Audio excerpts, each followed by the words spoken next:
8, Prodi Bimbingan dan Konseling, kelas A2BK 2018 dari mahasiswi IKIP Siliwangi Cimahi.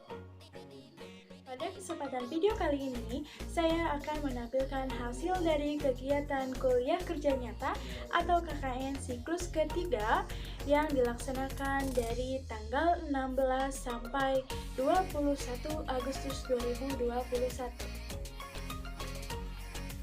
Perencanaan dalam kegiatan KKN siklus 3 ini yaitu pada hari pertama dijadwalkan untuk menyusun konsep kegiatannya seperti apa agar semua kegiatan dapat terlaksana dengan baik dan tersusun dengan rapi.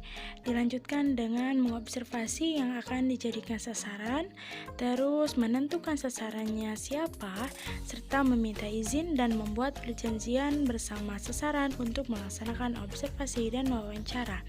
Setelah perizinan selesai, maka dijadwalkan untuk membuat list pertanyaan atau pedoman wawancara dan dilanjutkan dengan terjun ke lapangan untuk melakukan observasi dan wawancara pada sasaran yang telah ditentukan.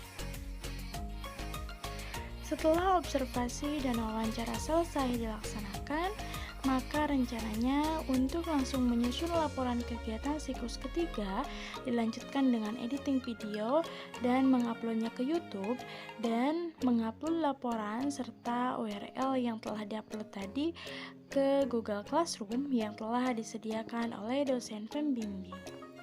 Adapun fokus pada kegiatan KKN siklus 3 ini yaitu mengenai kegiatan kewirausahaan di tengah masyarakat.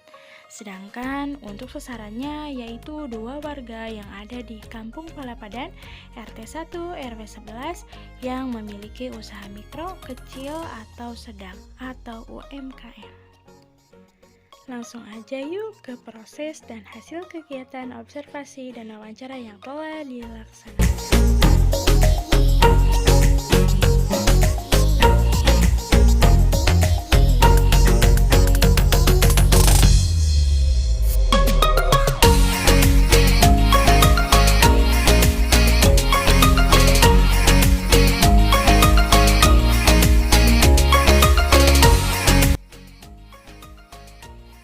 Hasil dari observasi dan wawancara dengan narasumber pertama, yaitu Ibu L, diketahui bahwa Ibu L ini merupakan salah satu warga Kampung Palapadan RT 1 RW 11 yang membuka usaha warung-warungan dari tahun 2011-an.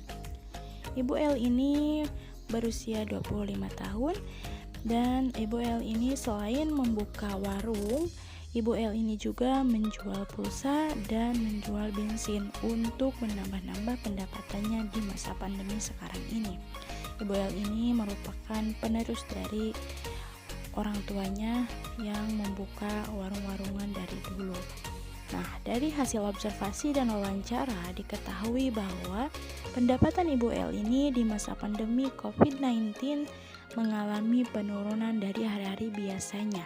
Dikarenakan sudah jarang masyarakat yang membeli dagangannya, terutama bahan pokok atau seperti minyak goreng, beras, sabun mandi, pasta gigi, dan sebagainya.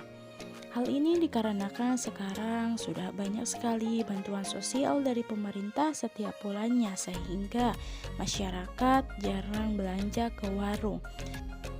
Selain itu juga tidak sedikit masyarakat yang lebih memilih untuk membeli kebutuhan rumah tangganya atau membeli kebutuhan pokoknya dari marketplace atau secara online, sehingga hal ini mempengaruhi juga terhadap pendapatan warung Ibu L ini.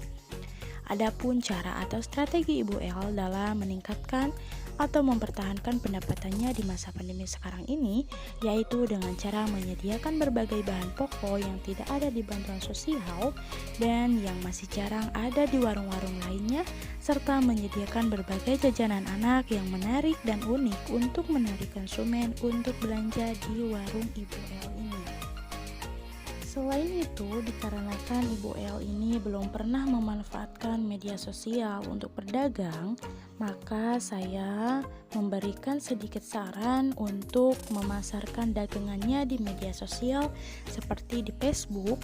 Karena untuk sekarang ini, apalagi di masa pandemi sekarang ini, serba dilakukan secara online dan bahkan banyak sekali yang menjual barang dagangan atau bahan pokok yang memasarkannya di media sosial, bahkan di marketplace yang besar juga sudah banyak yang menjual bahan pokok. Maka dari itu saya menyarankan Ibu L untuk memasarkan dagangannya atau mempromosikan dagangannya di marketplace atau di media sosial seperti di Facebook.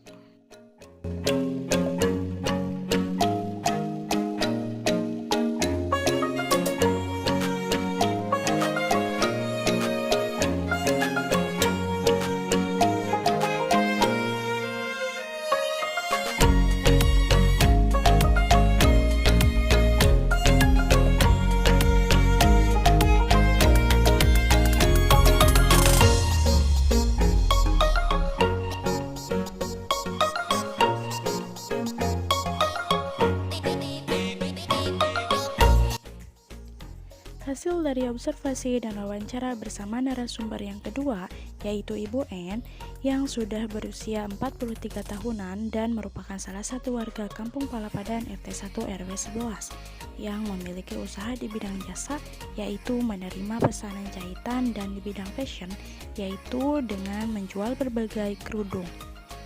Ibu N merintis usaha di bidang jasa itu dimulai dari tahun 1997, sedangkan untuk jualan kerudung dimulai dari tahun 2018.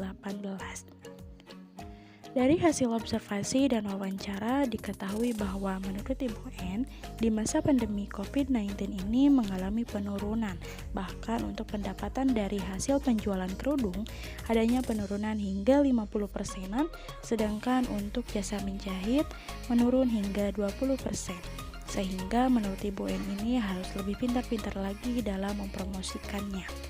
Hal ini bisa dikarenakan adanya perekonomian masyarakat yang mengalami penurunan, sehingga untuk kebutuhan pakaian masyarakat akan dikesampingkan dan lebih mengutamakan bahan pokok. Sedangkan untuk strategi atau cara yang sering kali Ibu N gunakan untuk menaikkan atau mempertahankan pendapatannya, yaitu dengan cara memberikan diskonan harga pada penjualan dan menyediakan atau membuat model-model baru kerudung atau yang lebih menarik lagi agar bisa menarik minat konsumen untuk membelinya. Menurut Ibu N, pandemi COVID-19 ini sangat banyak sekali memberikan dampak yang sangat negatif terhadap perekonomian masyarakat, karena tidak sedikit karyawan yang dirumahkan, perusahaan-perusahaan bangkrut, dan toko-toko yang banyak tutup, sehingga sangat menuntut para usaha untuk mempunyai strategi atau menggunakan strategi yang ampuh untuk penjualan barang dagangannya agar tidak mengalami kebangkrutan. Dan salah satu strategi yaitu dengan cara berdagang online atau mempromosikan dagangannya di media sosial atau di marketplace seperti di Facebook, di WhatsApp, Instagram, dan sebagainya. Adapun salah satu strategi yang digunakan oleh Ibu N ini yaitu dengan cara mempromosikannya baru melalui WA saja kepada orang-orang yang dikenalnya. Maka dari itu saya menyarankan untuk mempromosikan dagangannya juga di media sosial lainnya seperti di Facebook, di Instagram, agar lebih dikenal lagi oleh masyarakat banyak.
berbagai kegiatan yang telah saya lakukan di KKN Siklus 3 ini bersama dua narasumber, maka dapat saya simpulkan bahwa pada masa pandemi COVID-19 ini rata-rata pendapatan dari usaha yang dijalankan oleh warga Kampung Palapadan RT 1 RW 11 adanya mengalami penurunan daripada hari-hari biasanya hingga mencapai 50%.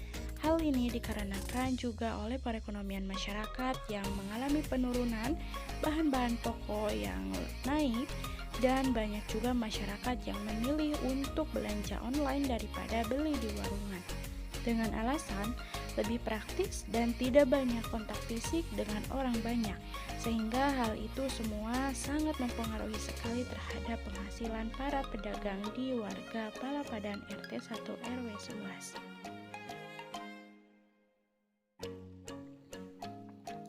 Adapun strategi yang sering digunakan oleh warga Kampung Palapadan dan khususnya oleh narasumber ke-1 yaitu dengan cara menyediakan berbagai produk atau bahan dagangan yang menarik dan masih jarang ditemukan di warung-warung lainnya, sehingga lebih banyak menarik konsumen untuk datang ke warung.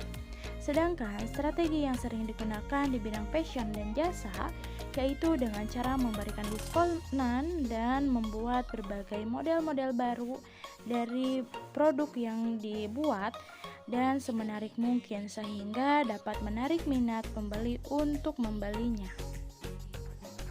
Selain itu, warga Kampung Palapadan ini masih banyak sekali warga yang belum paham dalam memanfaatkan media sosial untuk berdagang.